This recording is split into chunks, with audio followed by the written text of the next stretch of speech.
Hi Elm, I saw your request for a solution for your worked for and currently employed for problem. So I made a little video showing you the solution for your problem. It's very easy.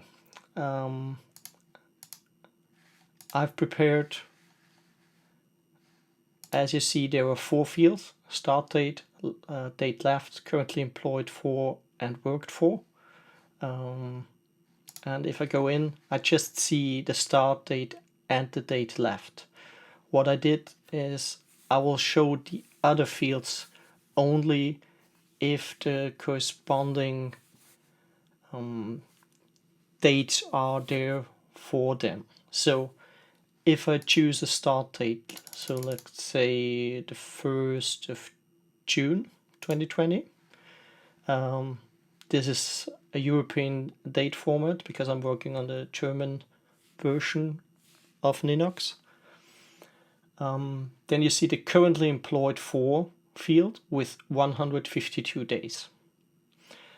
And if I choose the date left, let's say 2 days ago, then it changes for the worked for field and shows it was 150 days he worked for us. So how did I do that? Let's go into the fields table.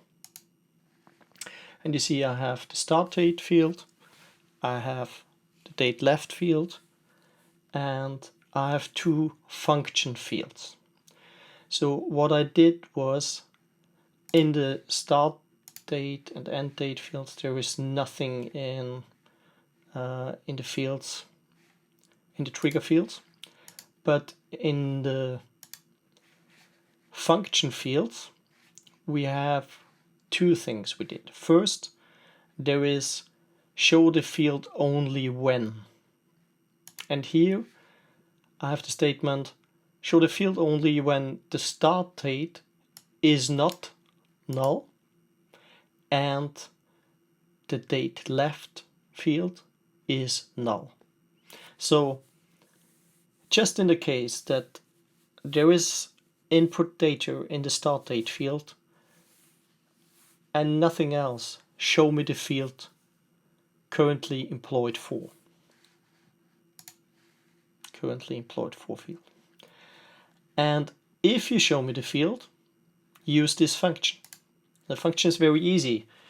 It uses the days function, which is built into Ninox, and you just have to give it 2 dates, the start date and the end date. And in this field we use today as the end date, and then we add a string with a space in there and then the word days. So in the end we will have the number of days plus the word days in the field if we have something in the start date field. So let's go and choose any date, and you see the currently employed field 170 days will be visible. The second field where we have similar things is the worked for function field.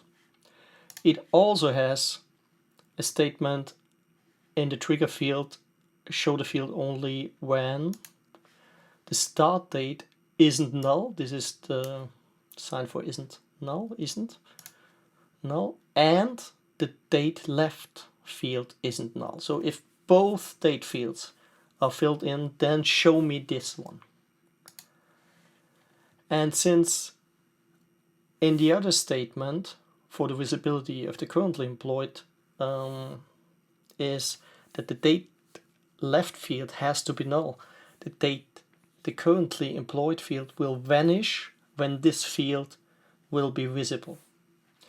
And here we use the same built-in function, days, and we have also the start date, but for the second we use the date left, not today but the date left. The rest is the same. So that's very easy. And when we go in and say date left, it shows us the worked for field. What I did was I just formatted the field a little bit different so that you can see visible the fields changing from currently worked to worked for.